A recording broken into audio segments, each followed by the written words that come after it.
నమస్కారం NS news కి స్వాగతం. నా పేరు ఉషా. ముందుగా ముఖ్యాంశాలు. బహిర్భూమికి వెళ్లిన 21 ఏళ్ల యువతిపై అత్యాచారానికి పాల్పడి హతమార్చిన గుర్తు తెలియని వ్యక్తులు. ఈపురపాలెం సీతారామపేటకు చెందిన సుచరితగా యువతి గుర్తింపు. డాగ్ స్క్వాడ్తో రంగంలో దిగిన పోలీసులు.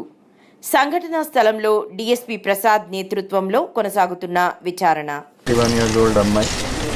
మార్నింగ్ అరౌండ్ 5:30, 5:45కి ఇంట్లో నుంచి బయటికి రావడం. సో చాలాసేపు రిటర్న్ రాకపోతే ఇంట్లో వాళ్ళకి కొంత అనుమానం వచ్చింది. వాళ్ళు వచ్చి వెతికితే వాళ్ళకి అమ్మాయి బాడీ ఇంటి దగ్గరే దొరికింది, రైల్వే లైన్ పక్కన.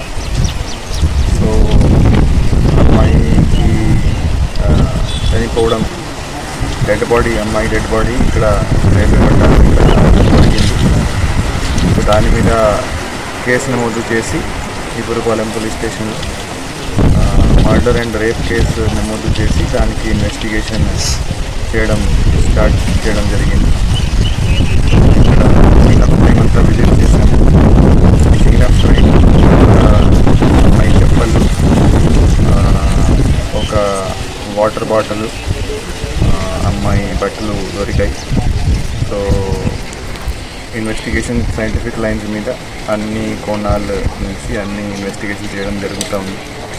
సో దానికి 5 టీమ్స్ ఏర్పాటు చేయడం జరిగింది. సో ఎవరైతే సస్పెక్ట్స్ ఉన్నారో వాళ్ళని లిస్ట్ ప్రిపేర్ చేసి సస్పెక్ట్స్ను 1 by 1 ఇంటర్వ్యూ చేయడం జరుగుతుంది. అండ్ త్వరలోనే ముద్దాయిను జరుగుతుంది. ఈ కేసును మేము ప్రతిష్టాత్మకంగా తీసుకొని, ఒక సవాల్గా తీసుకొని ఖచ్చితంగా కేసు టెక్ చేస్తాము. అండ్ ఎవరైతే రెస్పాన్సిబుల్ ఉన్నారో, ఎవరైతే ముద్దాయిలు ఉన్నారో వాళ్ళని త్వరలోనే పట్టుకొని వాళ్ళకి శిక్ష పడేలాగా ఖచ్చితంగా మేము యాక్షన్ తీసుకుంటాం. Thank you.